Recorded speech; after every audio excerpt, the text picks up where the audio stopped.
اس طرح سے ان لوگوں کی طرح نہیں ہو جانا جو اللہ اور ان کے اس کے رسول صلی اللہ علیہ وآلہ وسلم کے احکامات تو سنتے ہیں، ان تک احکامات پہنچائے تو جاتے ہیں، حق بات پہنچتی تو ہے، لیکن وہ اس پر عمل کرنے سے قاصر ہوتے ہیں، اس پر عمل نہیں کرتے، تو وہ بالکل اسی طرح ہے جیسے کہ انہوں نے کچھ سنا ہی نہیں۔ اگلی آیت ہے آیت نمبر 22، اِنَّا شَرُّ الدَّوَابِ، شَرُّ الدَّوَابِ کو آپ ہائی لائٹ کریں۔ دواب، دواب کا کیا مطلب ہے؟ دواب سے مراد ہے کہ لفظی ترجمہ ہے اس کا بدترین جانور۔ اس سے مراد اللہ کے نزدیک وہ کفار اور منافقین ہیں جو حق بات نہیں سنتے اور نہ ہی حق بات بیان کرتے ہیں اور نہ ہی حق بات کو سمجھنے کی صلاحیت رکھتے ہیں، کیونکہ یہ وہ لوگ ہیں جو ہدایت قبول کرنے سے آری ہیں، لہٰذا انہیں شر الدواب یعنی بدترین جانور کہا گیا ہے کہ وہ حق بات کو سنتے ہی نہیں اور بالکل اس طرح ہیں جیسے کہ جانور ہوں۔ اور دواب، دوابہ کہتے ہیں کہ زمین پر رینگنے والی جتنی بھی مخلوق ہے اس کو دواب کہا جاتا ہے، دواب رینگنے والی چیز۔ اور شر کے بدترین، ان سارے رینگنے والے جانداروں میں بدترین کون ہے؟ جو حق بات کو سنتے تو ہیں لیکن اس پہ کچھ عمل نہیں کرتے۔ ان اللہ کے نزدیک، اند اللہ ہو،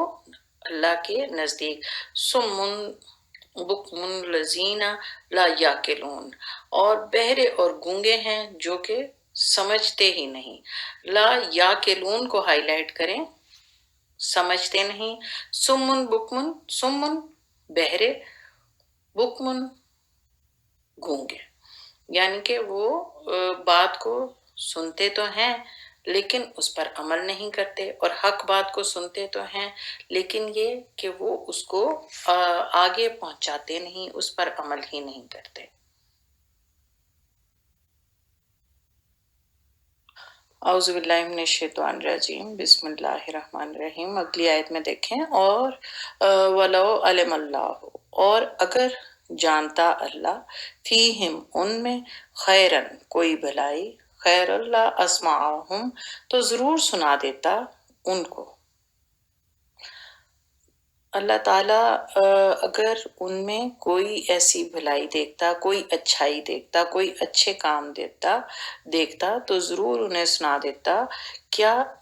آیات الہی کے احکامات، حق کے احکامات جو ان کے دل میں راسخ ہو جاتے، ان کے دل میں بس جاتے۔ وَلَوْ أَسْمَعَهُمْ، اور اگر انہیں سنا دے، لَتَوَلَّوْا تو وہ ضرور پھر جائیں، وَهُمْ مُعْرِضُونَ اور وہ منہ پھیرنے والے، یعنی کہ وہ منہ پھیرنے والے وہ ہیں ہی، ان کی خصلت، ان کی نیچر ہی اس طرح کی ہے کہ اگر اللہ تعالیٰ انہیں اپنے احکامات سنا بھی دیتا، انہیں اس کی سمجھ بھی آ جاتی اور وہ حق بات کو مان بھی لیتے، لیکن وہ اس میں پھر بھی کوئی نہ کوئی بہانے ہی تلاش کرتے کہ اس طرح ہوتا تو ہم ایمان قبول کر لیتے، اگر آپ یہ کر دو۔ کیونکہ آپ دیکھیں جتنے بھی انبیاء اپنے امت کے پاس، اپنی ماننے والوں کے پاس گئے اور انہیں اللہ تعالیٰ کے احکامات دیے تو انہوں نے کوئی نہ کوئی بہانہ کیا کہ پہلے یا تو آسمان سے ہمارے لیے کھانا آئے، من و سلوہ اترے تو ہم ایمان لے آئیں گے، یا یہ کہ ہمارے اوپر پتھروں کی بارش ہو جائے تو ہم ایمان لے آئیں گے، کہ کوئی نہ کوئی ایسی بات وہ کہہ دیتے کہ اگر پہلے نبی جو اس امت کی طرف اللہ تعالیٰ نے بھیجا پہلے وہ یہ کام کرے تو وہ ایمان لے کے آئیں، تو دراصل ان کی نیت ہی نہیں ہوتی ایمان لے کے آنے کی۔ تو اللہ تعالیٰ اگر انہیں وہ سنا بھی دیتا اپنا حق کا پیغام تو وہ اس سے منہ پھیرنے والے ہی تھے، انہیں یہ توفیق ہی نہیں تھی کہ وہ اس حق کے پیغام پہ ایمان لے آتے۔ یا ایہا الذین آمنو، اے ایمان والو، استجیبو قبول کر لو، استجیبو للہ و رسولہ، اللہ کا اور اس کے رسول کا، اذا دعاکم جب وہ بلائیں تمہیں، لما یحییکم، لما یحییکم اس کے لیے جو زندگی بخشے تمہیں، جو زندگی بخشے تمہیں، یعنی قبول کرو اللہ اور اس کے رسول کے احکامات، ان کی دعوت، حق بات، وہ قبول کر لو جو اللہ اور اس کا رسول تم تک لے کر آیا ہے، کیونکہ دراصل دین حق ہی وہ دین ہے، اسلام ہی وہ دین ہے جس کے قبول کرنے سے تمہارا مردہ دل جو ہے وہ زندگی پائے گا، اللہ اور اس کے رسول کی اطاعت سے ہی تمہیں زندگی بخشی جائے گی اور تمہارے مردہ دل میں جان آئے گی، وَاعْلَمُوا اور جان لو، ان اللہ کہ اللہ حائل ہو جاتا ہے، کہ اللہ تعالیٰ جو ہے انسان اور یہولو کے حائل ہو جاتا ہے، بین المرائے، بین المرائے درمیان میں، مرا آدمی، وقلب ہی اور اس کا دل، وَأَنَّهُ اور یہ کہ الیہ اس کی طرف، تحشرون، تحشرون کو بھی ہائی لائٹ کریں کہ تم اٹھائے جاؤ گے، کہ اللہ تعالیٰ انسان اور اس کے دل کے درمیان حائل ہو جاتا ہے، کہ اللہ تعالیٰ وہ تمام احکامات جو کسی انسان کے دل میں پیدا کرنے ہوتے ہیں، اللہ تعالیٰ ان کے اوپر، اللہ تعالیٰ ان کے اوپر قدرت رکھتا ہے، چاہے تو وہ کسی کو ہدایت کی راہ پہ لے آئے، چاہے تو وہ ہدایت سے بھٹکا دے، اس کو سیدھا راستہ نہ دکھائے، اور جتنی بھی سنتیں اللہ کے رسول صلی اللہ علیہ وآلہ وسلم نے جو بھی احکامات ہم تک پہنچائے، وہ ہمیں زندگی بخشتے ہیں، ہمارے دلوں کو زندہ کرتے ہیں، اور ان کی نافرمانی جو ہے وہ ہمارے دلوں کو مردہ کرتی ہے۔ دراصل اطاعت حبیب خدا صلی اللہ علیہ وآلہ وسلم مردہ دلوں کو زندہ کرتا ہے۔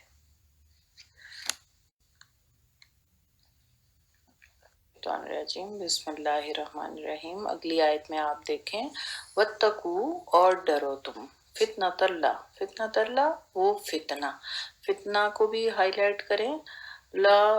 تصیبن الذین نہ پہنچے گا وہ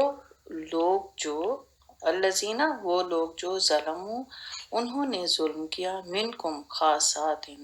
خاص طور پر، وَاعْلَمُوا اور جان لو، ان اللہ کہ اللہ شدید العقاب کو ہائی لائٹ کریں کہ اللہ شدید عذاب دینے والا ہے، شدید عذاب، شدید العقاب۔ دیکھیں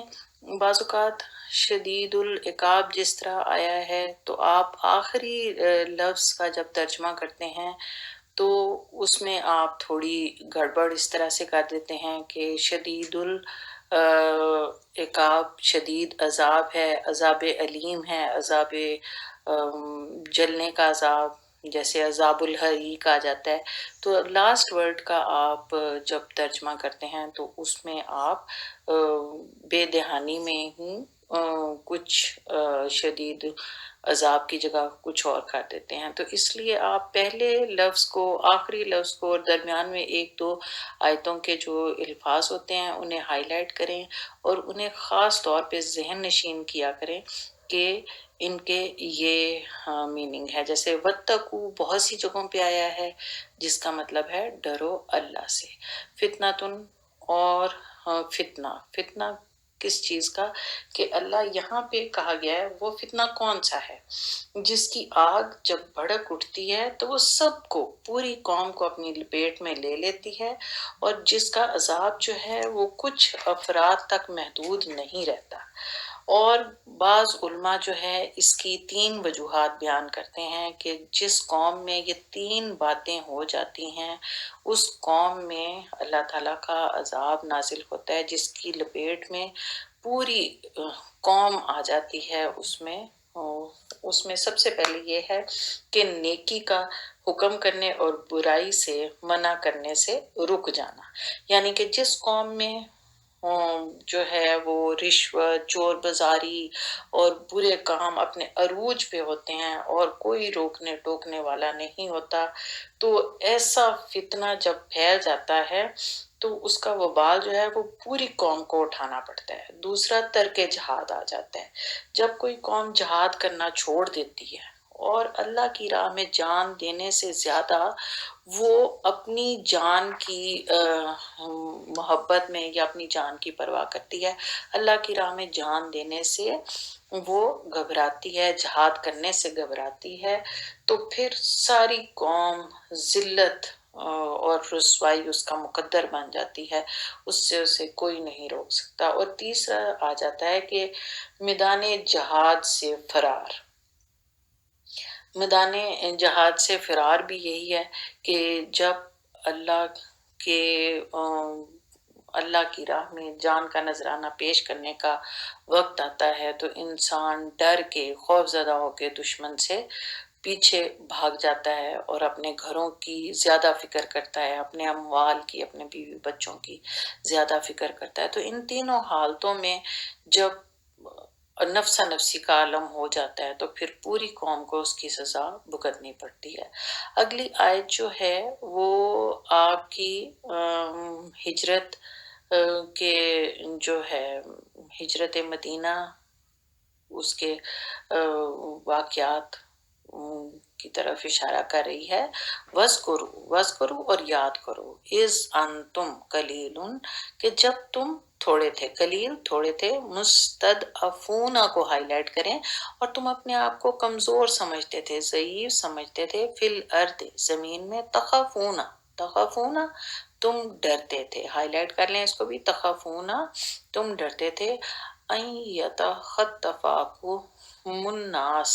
الناس کو بھی، اور ان یتخطفاکم الناس کو ہائی لائٹ کریں، اچک لے جائیں۔ اچک لے جائیں کا آپ نے دیکھا ہوگا، اچک لے جانے کا مطلب یہ ہے کہ کوئی آپ کو تیزی سے آ کے دبوچ لے، پکڑ لے، جیسے آپ نے دیکھا ہوگا کہ کوئی عقاب، کوئی پرندہ تیزی سے آتا ہے اور کسی چھوٹے سے جانور کو وہ اپنے قابو میں کر کے اپنا شکار بنا کے لے جاتا ہے،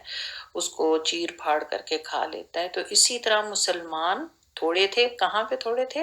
مکہ میں جب ان کی تعداد کم تھی، تھوڑے تھے، تو وہ ہر وقت ڈرتے رہتے تھے کہیں ایسا نہ ہو کہ کوئی انہیں مار دے، پکڑ لے۔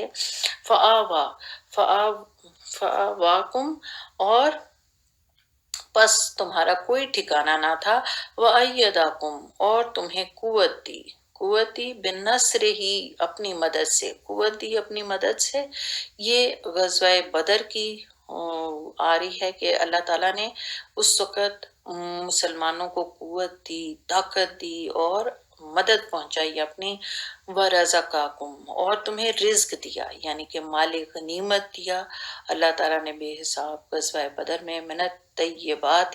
اور پاکیزہ چیزیں۔ اب مال غنیمت کو امت محمدیہ کے لیے پاک حلال قرار دیا گیا، جبکہ امت محمدیہ سے پہلے مال غنیمت دوسری قوموں کے لیے حلال قرار نہیں دیا گیا تھا۔ یہ دو اللہ تعالیٰ کی طرف سے نوازشیں ہوئی امت محمدیہ پہ کہ ایک تو اللہ تعالیٰ نے قوت دی، مدد کی، اور اس کے بعد کیا ہے کہ مال غنیمت کو امت محمدیہ کے لیے حلال قرار دیا۔ لَعَلَّكُمْ تَشْكُرُونَ کو ہائی لائٹ کریں تاکہ تم شکر گزار ہو جاؤ، کہ اللہ تعالیٰ کے انعامات کو دیکھو کہ کہاں تم مکہ میں ضعیف تھے، کمزور تھے، قلیل تھے، کم تعداد میں تھے، اور کہاں اللہ تعالیٰ نے غزوہ بدر میں تمہیں ایسی مالی امداد کی اور ایسی تمہیں قوت بخشی کہ تم اپنے سے کئی گنا بڑے لشکر کے اوپر تم نے قابو پا لیا، اور اللہ تعالیٰ نے تمہیں مال غنیمت اتنا عطا کیا اور وہ سارا تم پہ حلال قرار دے دیا اور پاکیزہ اس کو تمہارے لیے قرار دے دیا۔ کس لیے یہ انعامات ہیں؟ تاکہ تم اللہ کے شکر گزار بندے بن جاؤ اور اللہ کا شکر ادا کرتے رہو۔ یا ایھا الذین آمنو، یا ایھا الذین آمنو کہ اے ایمان والو، دوبارہ سے